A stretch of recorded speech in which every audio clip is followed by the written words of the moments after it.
Before we dig into this week's episode, I want to point you to the show notes.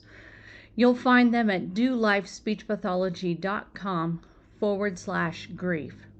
I'm starting today's episode with the truth. I have to tell you, this is a little cringy for me, but I'm putting myself out there because my mission is bigger than myself. So here's my truth. I recorded this episode about grief nearly 2 weeks ago. I was trying to get ahead and do some batching of content because, as many of you know, I work full-time as a clinician. So doing these podcasts, you would think that they wouldn't take that much time, but they really do. But it is part of my heart. But be that as it may, here's what I want to share with you. So my 18-year-old is away at college, and she helps me with the behind the scenes processing and steps that have to occur for each and every episode. So she was working on this episode, this one about grief that we're going to jump into today, and she sent me a text and said, "Can I give you feedback?" Well, of course, I picked up the phone and called her because that's not the kind of conversation you want over text message. And she basically said, "You were reading from a script, weren't you? You sounded really boring, and even though it was good content, after 3 minutes, I didn't want to listen to it." Wow, talk about brutal feedback, but it's all good. So, number one, I adore my daughter, and I love that we have such a relationship that she can be brutally honest with me. So this whole week, I knew I needed to re-record this episode, and I kept putting it off, and I was trying to reflect last night as to why I was doing that. This is a heavy topic, and it's important. And I knew that I needed to give it the time and the space to breathe and develop on its own. And I just didn't have the time before today to work on that, to allow that time and space. So I went back to the drawing board for this episode, and I realized that originally it came across as like clinical. There were a lot of bullet points and information, but it didn't have soul. So I reworked it, and I'm actually turning this into 2 episodes. And this one, we're going to talk about grief for the family of the stroke survivor. And then the next episode will be grieving the loss from the perspective of the survivor. 2 kind of different concepts, both with important implications for rehabilitation. So I will end my truth session here by telling you that I do take my mission very seriously. I believe in supporting stroke survivors and their families, and I look to be a part of their village to help them on their journey of rehabilitation. If you find some part of this episode useful, I'd really love to hear from you. Grief is a normal part of the process. When you lose something, you eventually need to grieve it.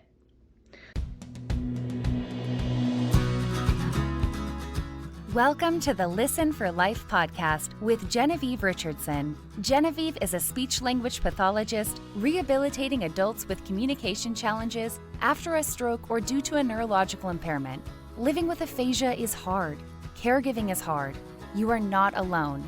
Get equipped with knowledge from experts in the field and professionals you need to know. We'll hear stories and experiences from others who are navigating life with aphasia. So, put your earphones in and take a walk outside. This isn't just a podcast. This is a community, a resource, and a support system. We're in this together. Do life.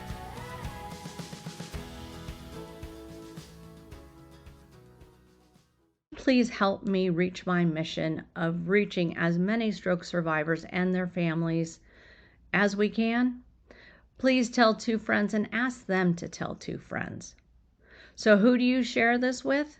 Think about someone in your community, somebody at your church, at your garden club, in your neighborhood.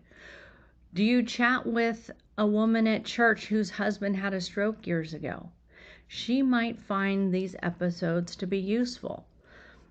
Send her my way. Send her the episode, forward emails, whatever it takes. Help me help them.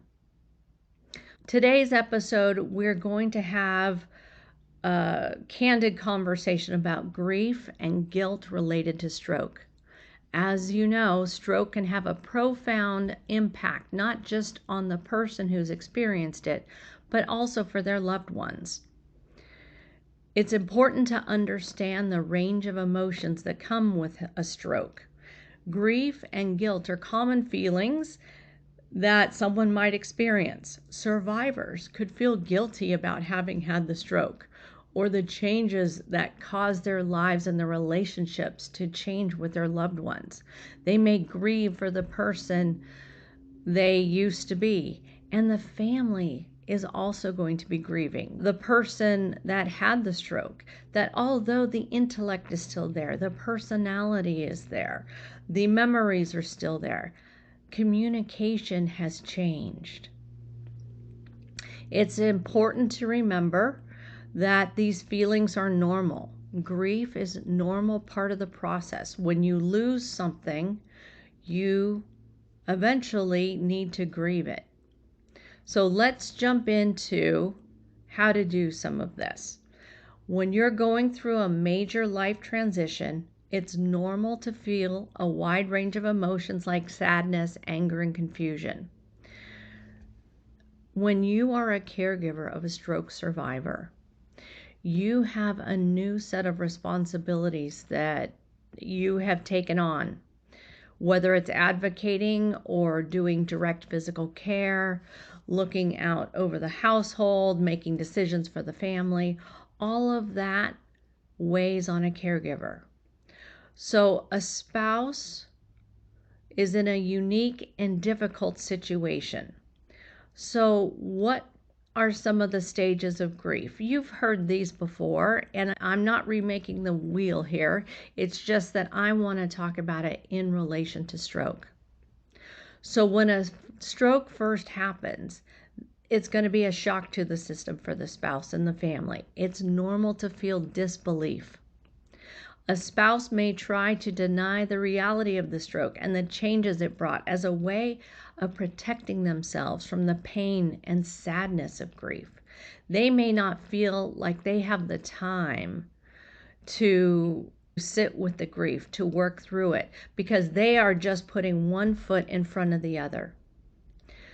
A spouse may feel angry, frustrated, and resentful about the new changes and roles that they have taken on. You may go through a period of time where you're bargaining, not necessarily with others, but within yourself as a way to reverse some of the changes caused by the stroke.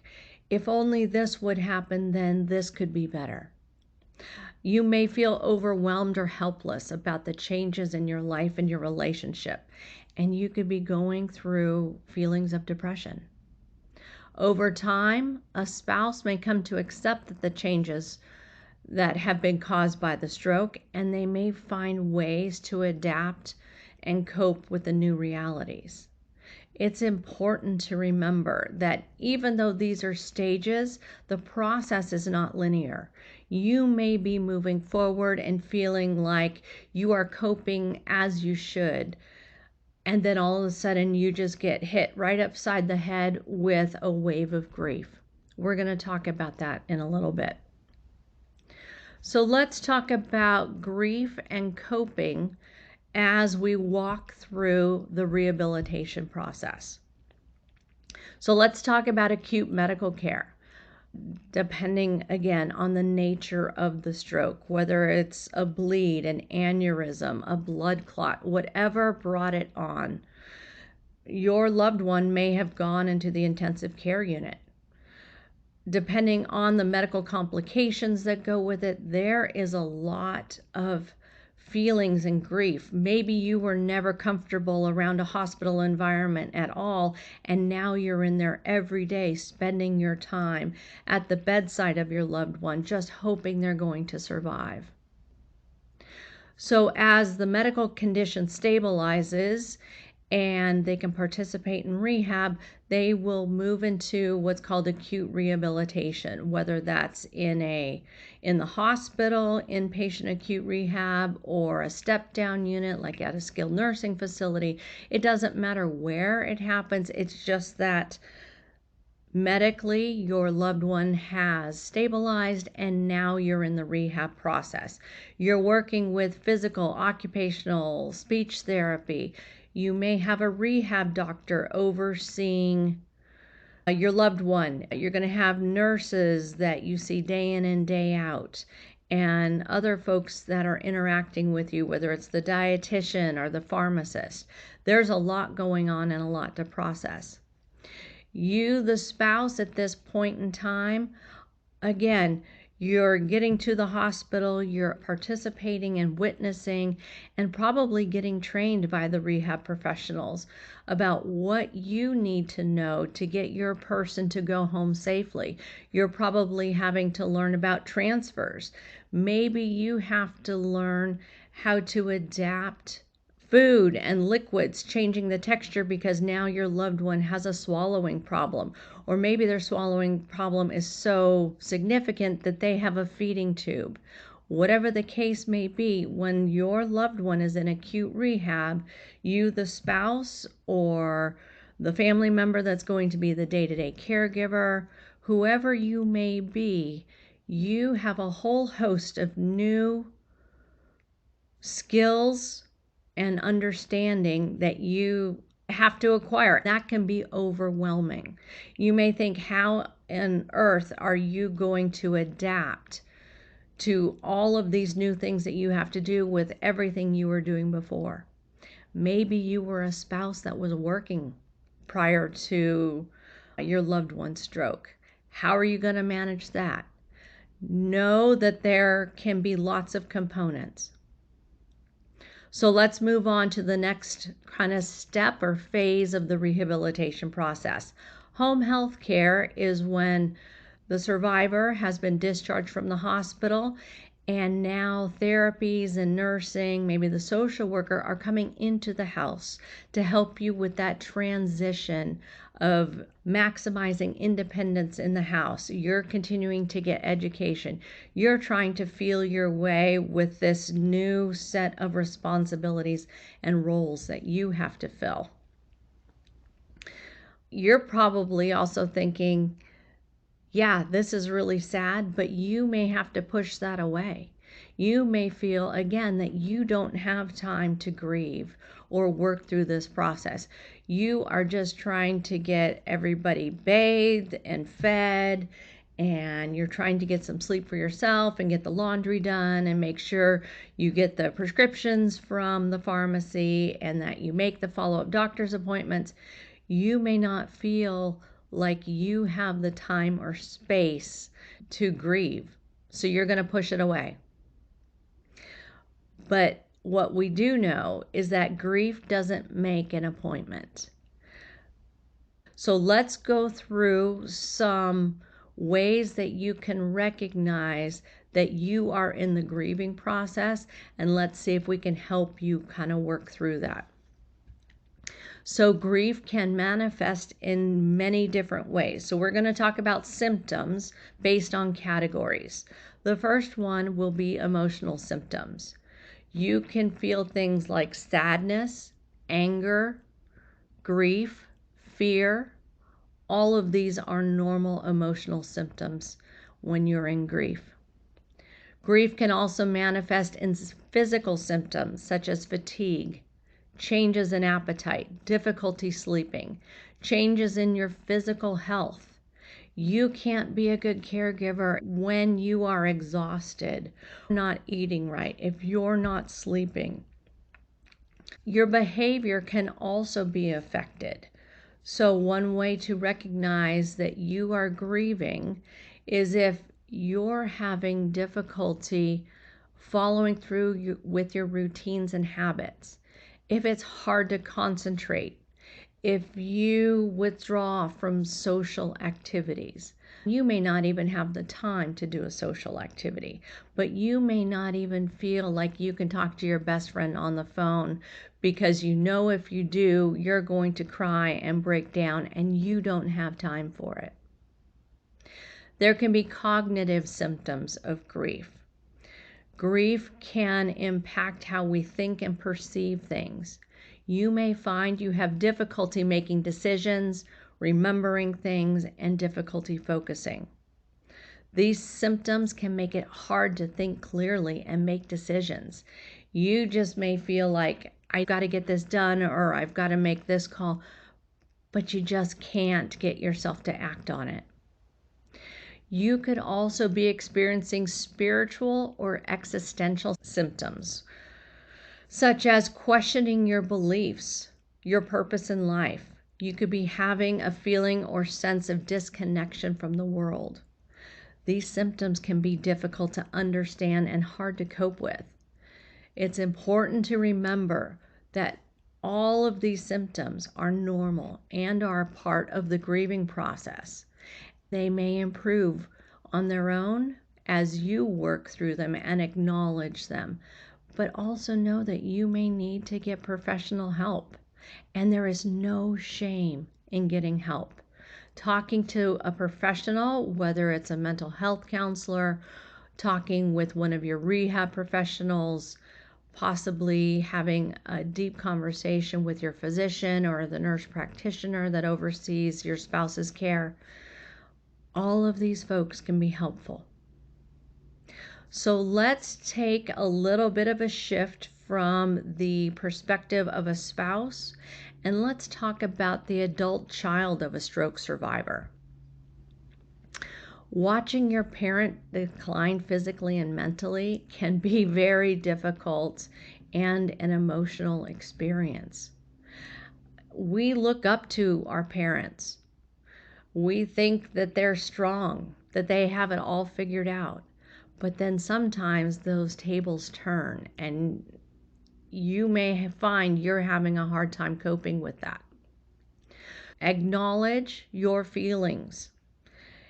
You need to be able to work through your sadness, anger, your confusion. You're in a different place now. You're looking at your mom or your dad in a different way. And you're now possibly being more of the parent, looking out for them, making decisions. Be sure to seek support. Hopefully you have people you can lean on. Perhaps it's your best friend, or maybe it's a family member or a cousin, where you can speak honestly about how you're feeling as you are trying to help navigate rehab and recovery of your parent after a stroke. Be sure to engage in self-care activities. So many times caregivers feel like they have to be the one suffering as much as the stroke survivor, and it's just not the case. You need to take care of yourself. It is not selfish for you to get the sleep you need, to eat healthier foods, to make sure you find a way to decompress, allow yourself some time to grieve and to cope and to find your support system. Please find ways to connect with each other. Social media is one way that you can find support. Get on Facebook if you're on Facebook, or maybe on Instagram. I can only speak to Facebook. That tends to be my social media. There are many caregivers of stroke survivor care groups out there. Find your village, find your tribe. Test out these groups. Each group has a different flavor. I've talked about this in other episodes. Maybe there is a physical group you can attend in your city, or something related to your church or the nearby community center. Keep your mind open. Ask people. Perhaps you don't have to go far to get the support that you need. When you are an adult child of a stroke survivor, be sure to keep lines of communication open with your parent. By having open and honest conversations about their physical and possibly mental decline. There are a whole host of issues for just an aging parent and all the things that go with it, from legal and finances and insurance and you name it. But then you add a stroke on top of that, and now possibly because they have aphasia, there's a language component, so you aren't able to have these tough conversations. Try and find a way to connect with your parent. Let them know that you care for them, that you understand as best you can where they are coming from, and give them comfort knowing that you are there emotionally for them. So let's shift again and talk about how to process grief. So we're back to the spouses and direct family members. Maybe you're a partner of someone who's had a stroke. We're going to get into a couple of examples so that, hopefully you can find a way to relate with what some other folks have been going through. Number one step, give yourself permission to be sad, angry, confused. It's okay to feel overwhelmed and to take the time to process your feelings. Maybe you have to schedule a time. Maybe it's after your loved one goes to bed and you find you have a half an hour in the evening when the house is quiet that you can sit down and work through some of your feelings. Get a support group. I know I'm repeating myself a lot, but I can't emphasize how crucial it is. Engage in activities that take care of your emotional well-being. One of our spouses, it was recommended to her to join this walking group. This walking group meets through an app. They have competitions and checkoffs for, distances walked or, different situations, and you can earn rewards by meeting these small goals. She found community not related to stroke or what she's going through as a caregiver, but she found a community that supports her and reinforces health for herself. She found that her stress was building up and she didn't have a release, and walking was one way she could find that. Think about making a commitment to change one small thing that is occurring daily in your life. What's one thing that you can fit in every day that helps you with self-care? Can you sit on the back porch if it's nice weather? Can you sit on the front porch and look at the birds? Can you put on an audiobook, some relaxing music?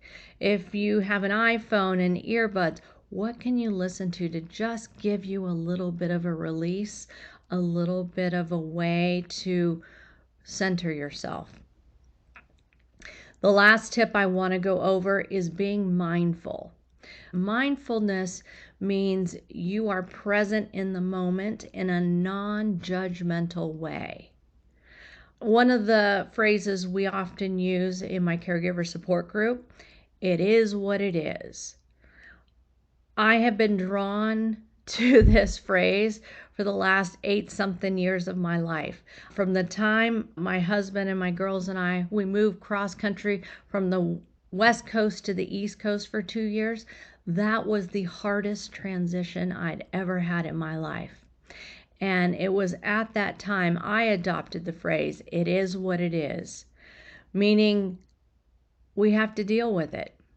We have to deal with the emotions, be in the moment, acknowledge that junk happens. Also, celebrate the small wins. Being mindfully present at the time, that's when you can see little things, little wins add up over time to being a bigger win.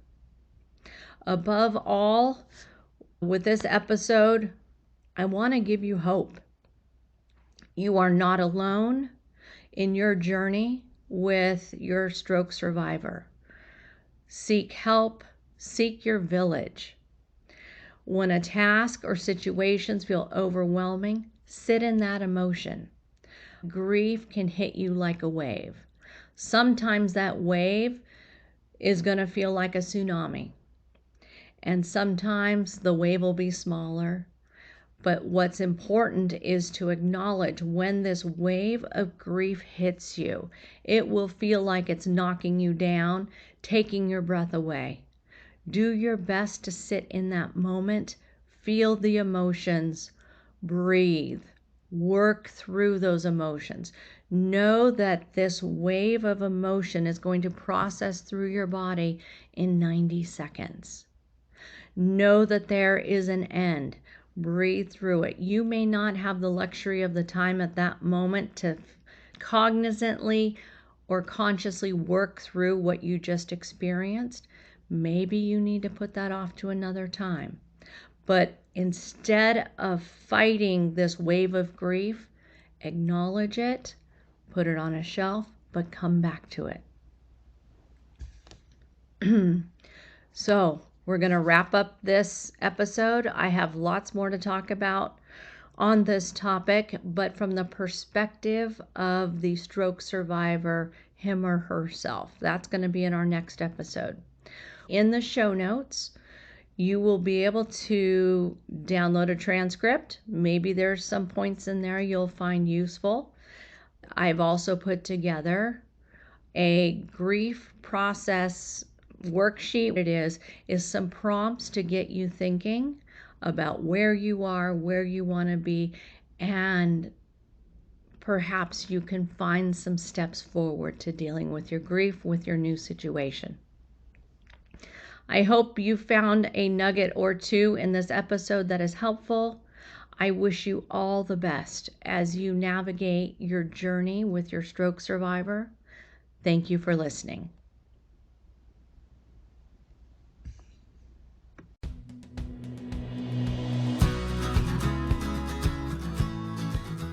Thanks for tuning in to the Listen for Life podcast. We hope you feel empowered and supported. Head over to listenforlifepodcast.com to see the show notes with links and information from today's episode. Do you have a topic, a resource to share, or a guest recommendation? Inquiring minds want to know. Let us know in the comments section. Wishing you a fabulous week.